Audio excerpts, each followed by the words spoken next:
ঘন জঙ্গলে ঢাকা এবং কুয়াশায় আবৃত পিন্ডারি নামে একটি নির্জন গ্রামে এক উপকথা প্রচলিত ছিল। রাতে এখানে এক অন্ধকার অশুভ কিছু ঘুরে বেড়ায়, যা হাতছানি দিয়ে মানুষকে জঙ্গলে ডেকে নিয়ে গিয়ে তাদের চরম অনিষ্ট করে। গ্রামবাসীরা সেই অশুভ পিন্ডারির ছায়া সম্পর্কে নিজেদের মধ্যে ফিসফিসিয়ে কথা বলতো। পিন্ডারি ছিল রহস্যময় এক সত্তা, যা মানুষের ভয় এবং সন্দেহের দ্বারা শক্তিশালী হয়ে সন্ধ্যার পরে ঘুরে বেড়াতো সেই জঙ্গলে এবং অপেক্ষা করত সেসব মানুষের যারা সাহস করে তাদের কাছে উপস্থিত হবে। রাজু ছিল একজন সাহসী কিন্তু এক সংশয়ী সাংবাদিক। গ্রামের সেই গুজবগুলি তদন্ত করতে পিন্ডারিতে এসেছিল। সে গ্রামবাসীদের নিখোঁজ হওয়ার কথা শুনেছিল, তাই সে সেই ছায়ার পিছনের সত্যটি উন্মোচন করতে বদ্ধপরিকর ছিল। এক সন্ধ্যায় কেবল একটি টর্চ লাইট এবং তার নোটপ্যাড নিয়ে সে গ্রামবাসীদের সতর্কবার্তা উপেক্ষা করে জঙ্গলে প্রবেশ করে। জঙ্গলের পথে হাঁটার সময় পায়ের নিচে শুকনো পাতার আওয়াজ ও ঝিঁঝি পোকার ডাক ছাড়া কিছুই কানে যাচ্ছিল না রাজুর। রাত নামার সাথে সাথে রাজু বাতাসে এক অস্বাভাবিক শীতলতা অনুভব করে। জঙ্গলের গাছগুলি তার উপর ঝুলেছিল, চাঁদের ম্লান আলোয় যাদের লম্বা ছায়া পড়ছিল এবং যেগুলি শীতল খসখসে হাওয়ায় ভয়ঙ্করভাবে নাচছিল। হঠাৎ রাজু একটা ফিসফিস শব্দ শুনতে পায়, যেটা শুনে মনে হবে যেন সেটা বাতাসেরই মর্মধ্বনি। হঠাৎই সেই ফিসফিস শব্দের মধ্যে এক অদ্ভুত খসখস স্বরে এক প্রশ্ন ভেসে ওঠে।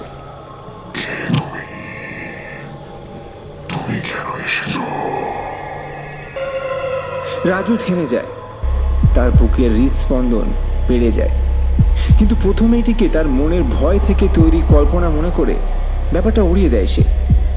এরপর সে জঙ্গলের গভীরে প্রবেশ করে। কিছু দূর হাঁটার পর সে দ্রাক্ষালতা দিয়ে ভরা একটি প্রাচীন পাথরের বেদির উপর হোঁচট খেয়ে পড়ে যায়। সাথে সাথে একটা ভয়ে তার শরীরে শিহরণ খেলে যায়। নিজেকে সামলে টর্চ লাইট জেলে রাজু যখন বেদি পরীক্ষা করছিল, তখন সে পাথরের মধ্যে খোদাই করা অদ্ভুত প্রতীকগুলি লক্ষ্য করে।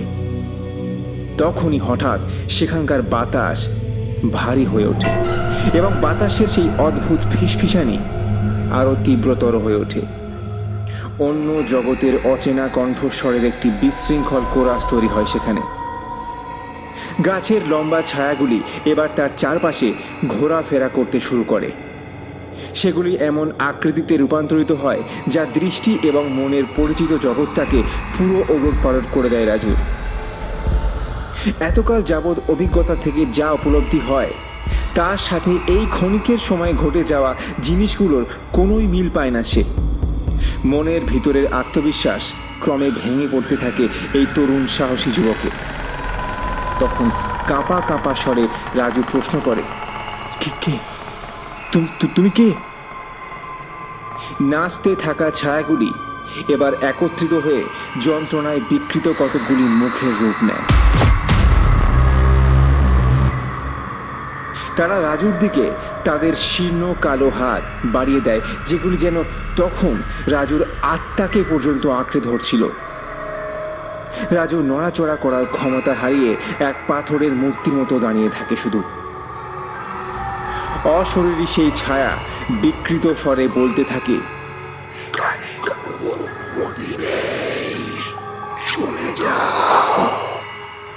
সেই মৃত্যুপুরী থেকে পালানোর জন্য রাজু হাঁসফাঁস করতে থাকে।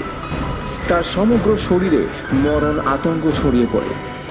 হিঁচড়ে হিঁচড়ে গোঙাতে গোঙাতে রাজু কোনোভাবে সেখান থেকে পালাতে থাকে। সেই ছায়াগুলিও তার পিছনে সেই হিস হিসি শব্দ তুলে পিছু করতে থাকে।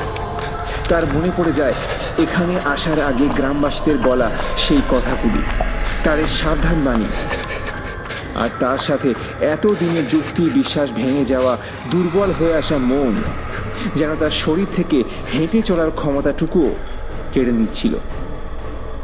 তার মনে বিশ্বাস অবিশ্বাসের এক প্রবল ঝড় চলছিল তখন। সে যদি গ্রামে পৌঁছায়ও তবে গ্রামবাসীদের কি বলবে? কি হবে তার আত্মবিশ্বাসের?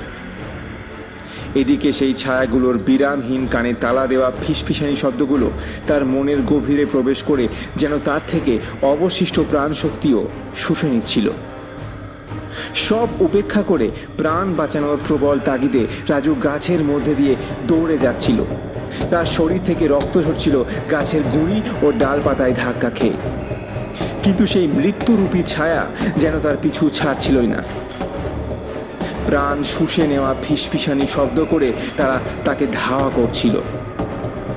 ক্রমে সেই অশরীরী ছায়া দুর্বল হয়ে আসা রাজুকে ঘিরে ফেলে। তারা তার সামনের পথ অবরোধ করে এবং তাকে ঘিরে ছায়াগুলির শোকার্ত হিসহিসানি কান্না প্রতিধ্বনিত হয় সর্বত্র। ছায়াগুলি কাতর বিকৃত কণ্ঠে বলতে থাকে, আমাদের সাথে যোগ দাও, আমাদের ভয়কে গ্রহণ করো,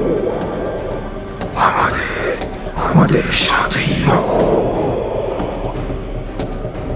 হিঁচড়ে কামড়ে চলতে চলতে একটি পাথরে হোঁচট খেয়ে রাজু পড়ে যায়। তখন হতাশা তাকে সম্পূর্ণ ঘিরে ধরেছিল। পূর্ণিমার চাঁদের আলোয় অস্পষ্ট চোখে রাজু দেখে ছায়াগুলি তাকে ঘিরে এক অদ্ভুত নৃত্য শুরু করেছে। হঠাৎই সে অনুভব করে ছায়াগুলি তাদের শক্ত শীর্ণ হাত দিয়ে তাকে আঘাত করছে।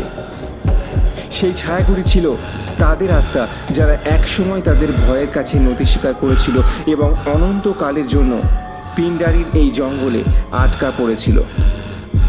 রাজুর মনে হতে থাকে, তবে আমিও কি এভাবেই শেষ হয়ে যাব? আমার ভবিষ্যৎ এখানে আটকা পড়ে থাকবে? আমার জীবনের সব স্বপ্নগুলো এখানেই শেষ হয়ে যাবে? তখনই এক অব্যক্ত সাহস আর বেঁচে থাকার তীব্র ইচ্ছা রাজুর শরীরের সর্বত্র শিহরণ তুলে দেয়। শরীরের সমস্ত শক্তিকে এক করে দাঁড়িয়ে রাজু সেই ছায়াদের উদ্দেশ্যে বলে ওঠে, আমি তোমাদের মতো হব না, আমি বাঁচব।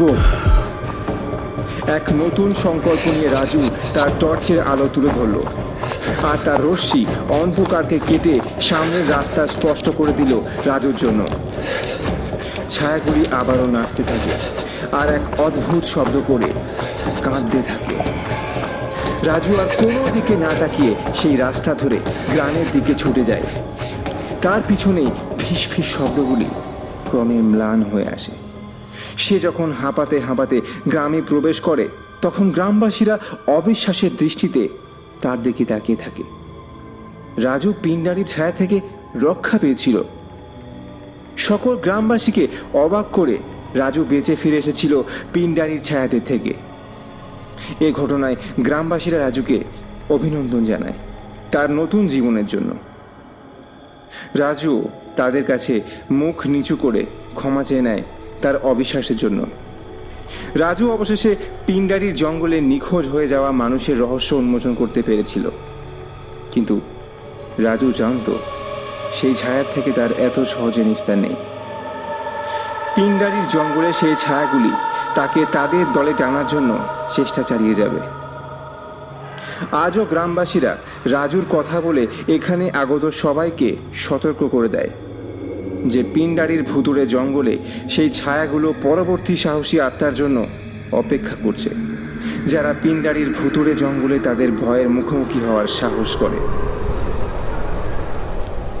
গল্পটি ভালো লাগলে লাইক করুন এবং শেয়ার করুন বাকিদের সঙ্গে।